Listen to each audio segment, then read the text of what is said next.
ప్రజల పక్షం N95 news కి స్వాగతం. ముందుగా హెడ్లైన్స్. విద్యుత్ షాక్ కు గురై 9వ తరగతి విద్యార్థి మృతి.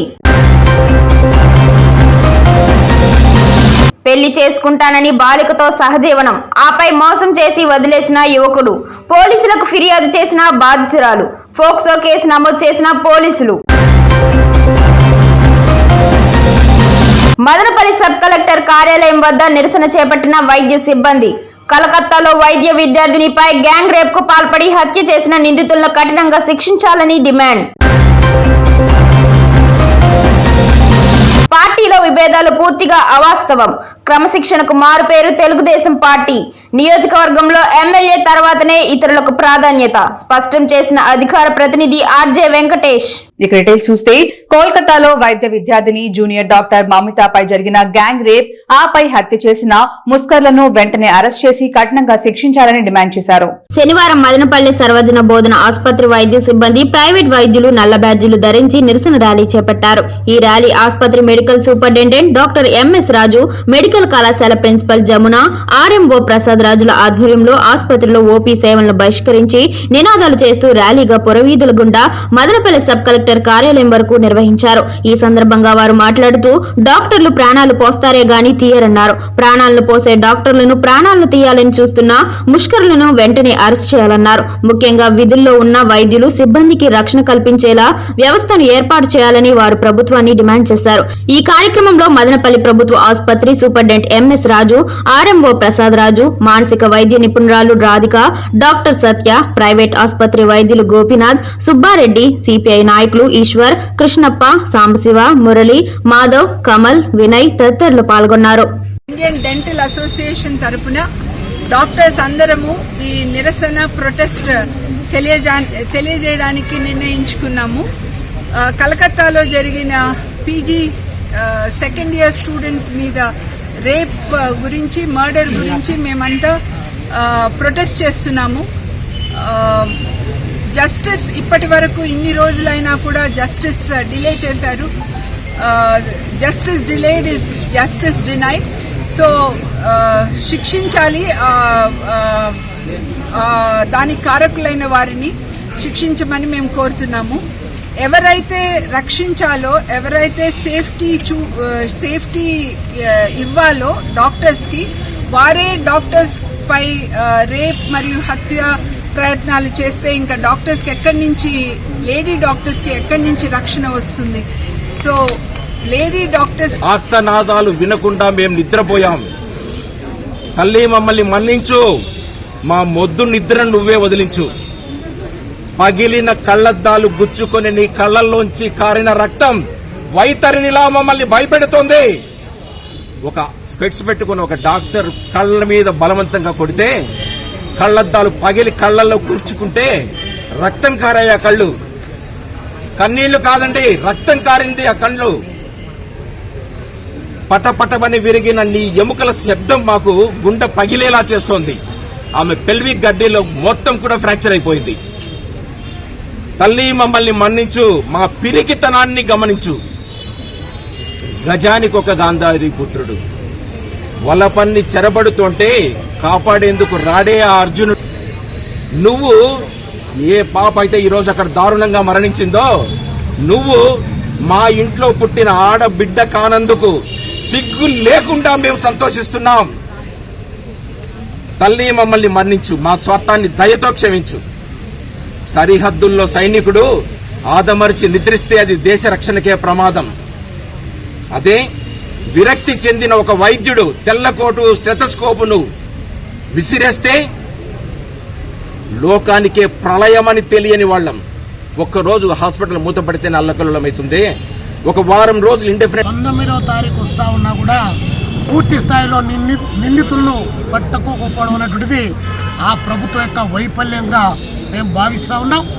అదేవిధంగా కలకత్తాలో జరిగినటువంటి ఘటనే కాదు, రాష్ట్ర వ్యాపితంగా, దేశవ్యాపితంగా ప్రధానమంత్రి గారికి మేము విజ్ఞప్తి చేస్తున్నాం. ఒక్కసారి కళ్ళు తెరిచి చూడమని చెప్పి కోరుతా ఉన్నాం. బేటీ బచావో, బేటీ పడావో అనేటువంటి నినాదాలు తప్ప బేటీ బచ్గాయితు అని చెప్పి అడుగుతా ఉన్నాం. ఈరోజు 5 మాసాల పసిగందులు మొదలుకొని 80 మాసాల పండు ముసలి వరకు ఈరోజు రేపులు జరుగుతూ ఉన్నాయంటే, హత్యలు జరుగుతూ ఉన్నాయంటే, అత్యాచారాలు జరుగుతూ ఉన్నాయంటే అక్కని అత్యాచారం చేశారు. ఇప్పుడు మనం ఇండిపెండెన్స్ డే అయితే చేసుకున్నాము. 78 years గా మనం ఇండిపెండెన్స్ అనేది జరుపుకుంటానే ఉన్నాము. కానీ ఇంకా అమ్మాయిలకి మాత్రం ఒక ఫ్రీడమ్ గా బయటకు వెళ్ళేకి లేదు. ఇంకేం మనం ఇండిపెండెన్స్ జరుపుకుంటున్నాము. ఈ అక్కది ఒక్కటే కాదు, ర్యాలీలు చేస్తాము, అందరినీ కేసులన్నీ తీసుకెళ్తాము. కానీ నిర్భయ, దిశ ఇలాంటి కేసులన్నింటిలో కూడా క్యాండిల్స్ పెట్టి వాళ్ళ ముందర బాధపడి 5 నిమిషాలు మౌనం పాటించేస్తే సరిపోదు. వాళ్ళకి న్యాయం కావాలి. ఇంకా మేము అమ్మాయిలము మేము ఇంకా ఉన్నాము, మేమంతా బయటకు వెళ్ళాలి, జీవించాలి అంటే ఇంకా జాబ్స్ చేయాలి. ఇలాంటివన్నీ జరిగితే ఇంట్లో శిక్షించి భవిష్యత్తులో ఇటువంటి నీచమైనటువంటి కిరాతకమైనటువంటి పనులు చేసేటటువంటి దుండగులకు ఒక కనువిప్పు కలిగే విధంగా ఈ చర్య ఉండాలని ఇండియన్ మెడికల్ అసోసియేషన్ డిమాండ్ చేస్తోంది. ఈ రోజు దానికి నిరసనగా దేశవ్యాప్తంగా కూడా ఓపీలు బంద్ చేసి మరి ఈ నిరసన కార్యక్రమం చేపట్టడం జరిగింది. ప్రభుత్వాలు స్పందించి సరైనటువంటి రక్షణ చర్యలు తీసుకోకుండా ఉంటే లేదా సరైనటువంటి న్యాయం జరగకపోతే భవిష్యత్తులో ఎమర్జెన్సీస్ను కూడా మరి విధిలేని పరిస్థితుల్లో మరి బహిష్కరించాల్సినటువంటి పరిస్థితి వస్తుంది. ఇటువంటి పరిస్థితి రాకుండా మరి ప్రభుత్వాలు జోక్యం చేసుకోవాలి. సమాజంలో ఉండేటటువంటి పెళ్లి చేసుకుంటానని బాలికతో సహజీవనం, ఆపై మోసం చేసి బాలికను వదిలేసిన ఘటన మదనపల్లిలో చోటు చేసుకుంది. వివరాల్లోకి వెళితే మదనపల్లి తాలూకా పోలీసులు శుక్రవారం రాత్రి పోక్సో కేసు నమోదు చేశారు. సిఐ కళా వెంకటరమణ కేసు నమోదు చేశారు. మదనపల్లి గ్రామీణ మండలంలోని ఓ గ్రామానికి చెందిన ఓ మైనర్ బాలికను అదే గ్రామానికి చెందిన సయ్యద్ బాషా పెళ్లి చేసుకుంటానని సహజీవనం చేశాడు. బాలిక పెళ్లి చేసుకోవాలని కోరడంతో నిరాకరించాడు. దీంతో బాలిక పోలీసులను ఆశ్రయించింది. పోలీసులు విచారణ అనంతరం నిందితుడిపై పోక్సో కేసు నమోదు చేశారు. బీసీ కులగణన అంశంపై అసెంబ్లీ రౌండ్ టేబుల్ సమావేశం. కరపత్రాలను ఆవిష్కరించిన బీఎస్పీ రాష్ట్ర ఉపాధ్యక్షుడు బందెల గౌతమ్ కుమార్. బీఎస్పీ గౌతమ్ మాట్లాడుతూ బీసీలకు జాతీయ స్థాయిలో కులగణన నిర్వహించి బీసీలకు జనాభాను బట్టి పార్లమెంట్ అసెంబ్లీ సీట్లు రిజర్వ్ చేయాలని, రాష్ట్ర ప్రభుత్వం రాష్ట్ర స్థాయిలో కులగణన నిర్వహించి స్థానిక సంస్థలలో నామినేటెడ్ పదవులలో బీసీలకు రిజర్వేషన్లు ఇవ్వాలి. కేంద్ర రాష్ట్ర ప్రభుత్వాలు విద్యా ఉద్యోగాల్లో బీసీ జనాభాను బట్టి కోటాలను నిర్ణయించి రాష్ట్ర ప్రభుత్వం బీసీలకు ఇచ్చిన హామీ మేరకు రాష్ట్రంలో బీసీ రక్షణ చట్టాన్ని వెంటనే తీసుకురావాలి అనే అంశాలపై మంగళవారం జరగబోయే బీసీ కులగుణ అసెంబ్లీ రౌండ్ టేబుల్ సమావేశంలో చర్చించగల అంశాలు పేర్కొన్నారు. ఈ కార్యక్రమంలో బీఎస్పీ నాయకులు మాట్లాడుతూ తెలుగుదేశం గెలిచింది బీసీ వల్లనే అని రాష్ట్ర సీఎం చంద్రబాబు నాయుడు గారు అంటున్నారని, నామినేటెడ్ పోస్టులు 50% బీసీలకు కల్పించాలని కోరుతూ, అలాగే విజయవాడలో జగనన్న రౌండ్ టేబుల్ సమావేశానికి బీసీ నాయకులు, బీసీ మేధావులు, ప్రజా సంఘాలు పాల్గొని జయప్రదం చేయాలని కోరారు. ఈ కార్యక్రమంలో బీఎస్పీ నాయకులు, బీసీ నాయకులు, వాల్మీకి సంఘం రాష్ట్ర అధ్యక్షులు పులి శ్రీనివాసులు, గౌడ్ సంఘం ప్రసాద్, రజక సంఘం శివ, నాయి బ్రాహ్మణ సంఘం అరుణ్, అర్జున్, ప్రసాద్, హరి తదితరులు పాల్గొన్నారు. కేంద్ర రాష్ట్ర ప్రభుత్వాలు వారి స్వార్థ ప్రయోజనాల కోసం, రాజకీయ ప్రయోజనాల కోసమే ఈ యొక్క బీసీలను కుల గణన చేయకుండా కేవలం వాళ్ళని ఓట్ల యంత్రాలుగా చూస్తూ వాళ్ళకి విద్యా, ఉద్యోగ, రాజకీయ రంగాల్లో రిజర్వేషన్లు వాళ్ళ జనాభా దామాషా ప్రకారం ప్రకటించకుండా మోసం చేస్తున్న నేపథ్యంలో ఎన్ని సంవత్సరాలు గడుస్తున్నా స్వతంత్రం వచ్చినప్పటికీ నేటికి కేంద్ర రాష్ట్ర ప్రభుత్వాల్లో ఎక్కడ కూడా ఒక బీసీ ప్రధాని కానీ, ఆంధ్రప్రదేశ్ రాష్ట్రంలో ఒక బీసీ ముఖ్యమంత్రి కానీ నేటికి కూడా రాకుండా పోవడానికి ప్రధానమైన కారణం ఏంటంటే ఈ యొక్క అగ్రకుల దోపిడీ నాయకులు, రాజకీయ party Congress, BJP, YCP, TDP ఈ రాజకీయ పార్టీలు కేవలం వాళ్ళ సామాజిక వర్గాలను 10% కూడా లేనటువంటి వారికి సుమారు 40 నుంచి 50% ఎమ్మెల్యే, ఎంపీ స్థానాలు వాళ్ళకు కల్పిస్తూ వాళ్ళకు మినిస్టర్లుగా, ముఖ్యమంత్రులుగా వాళ్ళు ఉంటూ బీసీలకు మాత్రం ఎక్కడ కూడా 10% కూడా మించి 50% పైచులుకున్నటువంటి బీసీలను 10% కూడా మించి ఎమ్మెల్యే, ఎంపీ స్థానాలు కానీ ఇవ్వకపోవడం చాలా దారుణం. కాబట్టి ఈ యొక్క బీసీ కులగణన చేసి వారికి జనాభా దామాషా ప్రకారం విద్యా, ఉద్యోగ, రాజకీయాల్లో రిజర్వేషన్ కల్పించాలి. అదేవిధంగా స్థానిక సంస్థ ఎన్నికల్లో రిజర్వేషన్ కల్పించాలి. ఈరోజు తెలుగుదేశం పార్టీ, ఇందాక మా మిత్రుడు చెప్పినట్టు తెలుగుదేశం పార్టీ ఈరోజు అధికారంలోకి రావడానికి బీసీలే వెన్నెముక కారణం అని చెప్పి తెలుగుదేశం పార్టీ అధినేత చంద్రబాబు నాయుడు ముఖ్యమంత్రి గారు చెప్తున్నారు. కాబట్టి మీరు అదే చిత్తశుద్ధితో 50% రిజర్వేషన్ నామినేటెడ్ పోస్టుల్లో బీసీలకు కల్పించాలి, ఖచ్చితంగా వాళ్లకు రిజర్వ్ చేయాలని చెప్పి మేము డిమాండ్ చేస్తా ఉన్నాం. ఇవన్నిటికీ మూల టేబుల్ సమావేశాన్ని జయప్రదం చేసి బీసీ హక్కులకై మన వంతు సహాయ సహకారాన్ని అందించాలని చెప్పి మరి ఈ కార్యక్రమాన్ని బీసీల హక్కులపై పోరాడుతున్నటువంటి బీఎస్పీ పార్టీని ముందుకు తీసుకొని పోవాల్సిన ఆవశ్యకత ఎంతైనా ఉందని చెప్పి తెలియజేసుకుంటూ, మరి ఈరోజు ఆంధ్రప్రదేశ్లోనే కాదు భారతదేశంలోనే బీసీ కుల జనగణన గురించి అనేక పార్టీలు వారి రాజకీయ స్వలాభం కోసం పార్టీ ఎలక్షన్లలో మాత్రమే బీసీలు అంటూ మరి ముందుకు తీసుకొని వచ్చి బీసీ కుల జనగణన అనే అంశాన్ని తీసుకొని వచ్చి మీకు కులాల వారీగా ఎంత దామాషా ప్రకారం ఉన్నారో మీకు మేము లెక్కలు తేల్చి మీకు రాజకీయంగా, విద్యపరంగా, ఉపాధి పరంగా అన్ని అవకాశాలు ఇస్తామని చెప్పి బీసీల ఓట్లు దండుకుంటూ మరి ఎలక్షన్లు అయిపోగానే మరి బీసీలను పక్కన పెట్టి కేవలం అగ్రకులాల వారినే వారు ముందుకు తీసుకొని పోతూ మరి అన్ని ప్రతి ఒక్కరూ వచ్చి అతనికి ఎంకరేజ్ చేసుకుంటూ మనం అందరూ ఒక్కటిగా ఉండాలనే ఉద్దేశంతో అతను చేస్తున్న ప్రతి ఈవెంట్ని మనం ముందుండి సహకరించాలని నేను కోరుకుంటున్నాను. అదే కాకుండా మదనపల్లి నామినేటెడ్ పోస్ట్, ఇప్పుడు టమోటా మార్కెట్ చైర్మన్ కానీ ఇంకా ఏ చైర్మన్ కానీ ఏదైనా కానీ ఇప్పుడున్న ఏ టీడీపీ ప్రభుత్వాన్ని అయితే బీసీ వాళ్ళు గెలిపించారో దగ్గరుండి అదేవిధంగా స్థానిక సంస్థలు ఏదైనా కానీ స్థానిక ఎలక్షన్లు ఏవైనా కానీ బీసీలకి మాకు 100% ఇవ్వాల్సిందిగా కోరుకుంటున్నాం. అదే కాకుండా ఇప్పుడు మార్కెట్ చైర్మన్ అంటున్నారు, ఇంకో చైర్మన్ అంటున్నారు, నామినేటెడ్ పోస్టులే కదా బీసీలకి మీరు ఇస్తున్నారు, ఎమ్మెల్యే పోస్టులు ఇవ్వట్లేదు, ఏ ఎమ్మెల్సీ పోస్టులు ఇవ్వట్లేదు. మాకు అట్లీస్ట్ నామినేటెడ్ విద్యుత్ షాక్ కు గురై విద్యార్థి మృతి చెందిన ఘటన పొంగనూరు కొత్తపేటలో చోటు చేసుకుంది. విద్యుత్ షాక్ కు గురై 9వ తరగతి చదువుతున్న దౌలత్ అనే విద్యార్థి మృతి చెందాడు. వివరాల్లోకి వెళ్తే పొంగనూరు పట్టణం కొత్తపేటలో నివాసం ఉండే మిలిటరీ ఆఫీస్ రఫీకు కుమారుడు దౌలత్ ప్రమాదవశాత్తు కరెంట్ షాక్ కొట్టడంతో స్పృహ తప్పి పడిపోయాడు. విద్యుత్ షాక్ కి గురైన బాలుడిని స్థానికులు హుటాహుటిన ఆసుపత్రికి తరలించారు. పొంగనూరు ఆసుపత్రి వైద్యులు బాలుడికి వైద్య పరీక్షలు చేసి అప్పటికే బాలుడు మృతి చెందాడని నిర్ధారించారు.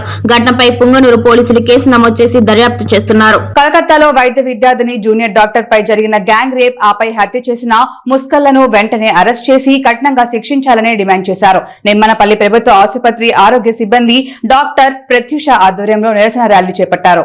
ఈ సందర్భంగా డాక్టర్ ప్రత్యూష మాట్లాడుతూ ప్రాణాలు పోసే డాక్టర్లను ప్రాణాలు తీశారని, అలాంటి వ్యక్తులను వెంటనే అరెస్ట్ చేయాలని, విధుల్లో ఉన్న వైద్యులు సిబ్బందికి రక్షణ కల్పించేలా వ్యవస్థను ఏర్పాటు చేయాలని వారు ప్రభుత్వాన్ని డిమాండ్ చేశారు. ఈ కార్యక్రమంలో డాక్టర్ ప్రత్యూష, ఏఎన్ఎంలు, ఆశా వాలంటీర్లు, వైద్య సిబ్బంది పాల్గొన్నారు. మహిళా వైద్యురాలపై జరిగిన అఘాయిత్యానికి నిరసనకు మద్దతుగా మేము ఈ రోజు ఈ ప్రొటెస్ట్ అనేది చేయడం జరుగుతుంది. ఉద్యోగంలో ఉన్న మహిళా వైద్యులకు కానీ, మహిళా ఉద్యోగులకు కానీ ఎవరికైనా వాళ్ళ రక్షణ కల్పించాలనేది మా యొక్క ముఖ్య ఉద్దేశము. అలాగే ఈ దోషులను కఠినంగా శిక్షించాలని కోరుకుంటున్నాము. అలాగే మహిళలను రక్షించడానికి ఒక ప్రత్యేక చట్టంని తీసుకురావాలనేది మేము కోరుకుంటున్నాము. అమూల్ డైరీని కొనసాగించాలి, పాడి రైతులను కాపాడాలి, పాడి రైతులపైన రాజకీయం చేయడం సరికాదు. అమూల్ డైరీని యథావిధిగా కొనసాగించాలని ఆంధ్రప్రదేశ్ రైతు సంఘం ఆధ్వర్యంలో నేడు చిప్పిలి సమీపంలో ఉన్న అమూల్ డైరీ ముందు పాడి రైతులతో కలిసి ధర్నా నిర్వహించడం జరిగింది. ఈ సందర్భంగా జి ఈశ్వరయ్య మాట్లాడుతూ గతంలో జగన్మోహన్ రెడ్డి ప్రభుత్వం సహకార సంఘాల పేరుతో సచివాలయం సిబ్బంది, వెటర్నరీ డాక్టర్లు కలిసి వాలంటీర్లతో అమూల్ డైరీకి పాలు సేకరించాలని, అమూల్ డైరీ వల్ల పాడి రైతులకు మంచి రేట్లు వస్తున్నాయని, ఈ నేపథ్యంలో రాష్ట్రంలో నూతన ప్రభుత్వం వచ్చాక అమూల్ డైరీని సమస్యల్లోకి నెట్టుతుందని అన్నారు. గత ప్రభుత్వం అంగన్వాడీ సెంటర్లకు అమూల్ డైరీ నుండి పాలు కొనుగోలు చేసేదని, ఈ ప్రభుత్వం అంగన్వాడీ సెంటర్లకు పాలు కొనుగోలు చేయడం మానేసిందని, ఈ నేపథ్యంలో అమూల్ డైరీలో సేల్ పడిపోవడంతో యాజమాన్యం పాడి రైతులకు రేట్లు తగ్గించారని, పాలు కొనుగోలు కూడా తగ్గిస్తున్నట్లు డైరీ యాజమాన్యం చెబుతున్నారని అన్నారు. రైతు సంఘం రాష్ట్ర ఉపాధ్యక్షుడు రామనాయుడు మాట్లాడుతూ వైసీపీ, టీడీపీ రాజకీయ కక్షల కోసం పాడి రైతులను బలి చేస్తున్నారని అన్నారు. కక్ష రాజకీయాల కోసం రైతులను బలి చేయడం సరికాదని, అమూల్ డైరీ రైతులకు మంచి రేట్లు ఇస్తుంటే అలాంటి డైరీని దెబ్బతీసి రైతులకు న్యాయం చేయడం సరికాదని అన్నారు. రాష్ట్ర ప్రభుత్వం అమూల్ డైరీని కొనసాగించి రైతులకు అండగా నిలబడుతుందా, లేక అమూల్ డైరీని మూసివేసి ప్రైవేట్ డైరీలకు మేలు చేకూరుస్తుందో ప్రభుత్వం సమాధానం చెప్పాలని డిమాండ్ చేశారు. ఈ కార్యక్రమంలో సిపిఐ జిల్లా కార్యవర్గ సభ్యులు కృష్ణప్ప, సాంబా, సిపిఐ చంద్రగిరి నియోజకవర్గ కార్యదర్శి బండి చలపతి, మదనపల్లి నియోజకవర్గ కార్యదర్శి కె మురళి, మాధవ్ రెడ్డి తదితరులు పాల్గొన్నారు. అభివృద్ధి చేయడానికి, వారి లబ్ధి చేకూర్చడానికి, డైరెక్ట్ గా చెప్పాలంటే హెరిటేజ్ ప్రయోజనాల కోసం ఇవాళ అమూల్ డైరీని ఈ రాష్ట్రం నుంచి పంపించేసేటువంటి ప్రయత్నం ఒక పక్క రాష్ట్ర ప్రభుత్వం చేస్తుంది, ఇంకో పక్క కార్పొరేట్ సంస్థ అయినటువంటి అమూల్ డైరీ ఇవాళ రైతులకి కుంటి సాకులు చెప్తుంది. మీకు ఫ్యాట్ రాలేదు, మీ పాలల్లో ఎస్ఎన్ఎఫ్ రాలేదు, కాబట్టి మేము మీ డైరీని క్లోజ్ చేస్తున్నాం, మాకు 20వ తేదీ నుంచి పాలు ఇద్దని అడుగుతున్నారు.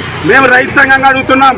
మేము ప్రైవేట్ డైరీలో పాలు పోస్తున్నటువంటి రైతుల్ని ఆ రాష్ట్ర ప్రభుత్వమే తీసుకొచ్చి అమూల్ డైరీలకు పోపించింది. అమూల్ డైరీ వాళ్ళు మాకు భరోసా ఇచ్చారు, మిమ్మల్ని నమ్ముకొని ఈ అమూల్ డైరీ మంచి రేటు ఇస్తూ ఉంది. 40 రూపాయలు 44 రూపాయల వరకు రేటు పలుకుతూ ఉంది. మీరంతా కూడా అమూల్ డైరీకి మాత్రమే పాలు పోయాలని గతంలో ఉన్నటువంటి రాష్ట్ర ముఖ్యమంత్రి జగన్మోహన్ రెడ్డి గారి ప్రభుత్వం ఆదేశాల మేరకు మొత్తం చిత్తూరు జిల్లా కానీ, తిరుపతి జిల్లా కానీ, అన్నమయ్య జిల్లా కానీ అన్ని ప్రాంతాల్లో కూడా అమూల్ డైరీకి రైతాంగం అంతా కూడా పాలు పోయడానికి అన్ని రకాల ప్రయత్నం చేశారు. ప్రైవేటు డైరీలకు పాలు పోయకుండా గ్రామీణ ప్రాంతాల్లో గ్రామ రాజకీయాలకు సైతం ఎదురొట్టి నిలబడి అమూల్ డైరీకి అండగా నిలబడి పాలు పోస్తే ఈరోజు అమూల్ డైరీ వారు ప్రభుత్వం మారిన తర్వాత మీ పాలు మేము ఫలానా డేట్ నుంచి కొనుగోలు చేయలేం, మీ పాలు మేము కొనమని చెప్పేసి పార్టీలో విభేదాలు అన్న మాట పూర్తిగా అవాస్తవమని, క్రమశిక్షణకు మారుపేరే తెలుగుదేశం పార్టీ అని, నియోజకవర్గంలో ఎమ్మెల్యే తర్వాతనే ఇతరులకు ప్రాధాన్యత ఉంటుందని టీడీపీ రాజంపేట పార్లమెంట్ అధికార ప్రతినిధి ఆర్జే వెంకటేష్ స్పష్టం చేశారు. శనివారం నిమ్మనపల్లి సర్కిల్ నందు గల తేదేపా కార్యాలయంలో ఏర్పాటు చేసిన విలేకరుల సమావేశంలో ఆయన మాట్లాడుతూ పేదవాడి ఆకలి తీర్చాలనే ఉద్దేశంతో రాష్ట్ర ప్రభుత్వం శుక్రవారం అన్నా క్యాంటీన్లను ప్రారంభించిందన్నారు. ఇందులో భాగంగా మదనపల్లి పట్టణంలో దినసరి సంత టమోటా మార్కెట్ యార్డ్ వద్ద ఎమ్మెల్యే షాజహాన్ బాషా ఘనంగా ప్రారంభించారు. ఈ ప్రారంభోత్సవ కార్యక్రమానికి ఎమ్మెల్యే తనతో పాటు అందరినీ ఆహ్వానించారని, వారి సొంత పనుల నిమిత్తం అందరూ ఆ సమయానికి చేరుకోలేకపోయారన్నారు. అనంతరం జిల్లా టీడీపీ అధ్యక్షులు చమర్తి జగన్మోహన్ రాజు మదనపల్లికి విచ్చేసి అన్న క్యాంటీన్లు సందర్శించారన్నారు. పార్టీ నియమం ప్రకారం నాయకులు, కార్యకర్తలు ఆయనను కలవడం జరిగిందన్నారు. అయితే ఈ అంశాన్ని పనిగట్టుకొని కొన్ని ఛానళ్లు, వార్తాపత్రికలు టీడీపీలో విభేదాలు మొదలయ్యాయని ప్రచారం చేయడం జరిగిందని, ఇది సమంజసం కాదన్నారు. నియోజకవర్గంలో ప్రజల చేత ఎన్నుకున్న ఎమ్మెల్యేకి సర్వాధికారాలు ఉంటాయని, ఆయన నిర్ణయాలకు తొలి ప్రాధాన్యతనివ్వాలన్నారు. టీడీపీ నాయకులు, కార్యకర్తలకు ఈ విషయంలో ఎటువంటి అపోహలు వద్దని సూచించారు. అదేవిధంగా టీడీపీ మైనారిటీ నాయకులు అన్వర్ బాషా జిల్లా అధ్యక్షుడికి తన సమస్యను విన్నవించుకొని ఆదుకోవాలని కోరడం జరిగిందని, అయితే ఆయన మాటలను కొందరు వక్రీకరించి ఎమ్మెల్యేకి తప్పుడు సమాచారం అందించారన్నారు. ఇటువంటి విధానాలను పార్టీ నాయకులు, కార్యకర్తలు మానుకోవాలని హితవు పలికారు. అనంతరం మైనార్టీ నాయకులు అన్వర్ బాషా మాట్లాడుతూ టీడీపీకి వీర విధేయుడన్నారు. ఎమ్మెల్యే షాజహాన్ బాషా గెలుపు కోసం అలుపెరగని కృషి చేశామన్నారు. అటువంటి వ్యక్తిని తాను ఎందుకు విమర్శిస్తానని కొందరు తనపై బురద చల్లడానికి అభాండాలు వేస్తున్నారన్నారు. అటువంటి వారు ఎక్కువ కాలం మనుగడ కొనసాగించలేరన్నారు. ఈ కార్యక్రమంలో అరికెల జెడ్పీహెచ్ఎస్ ఎస్ఎంసీ అధ్యక్షులు భువనేశ్వర్ రెడ్డి, జరిపిటి రామ్మూర్తి, ప్రభాకర్ తదితరులు పాల్గొన్నారు. ఎక్కడ కూడా ఒక్క మాట కూడా నేను మాట్లాడలేదు.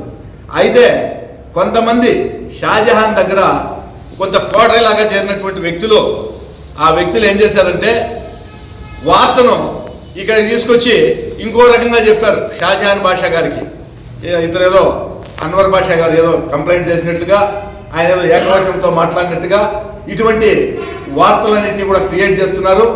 దయచేసి శాసనసభ్యులు గారు ఇటువంటి వాటిని నమ్మాల్సిన పని లేదు.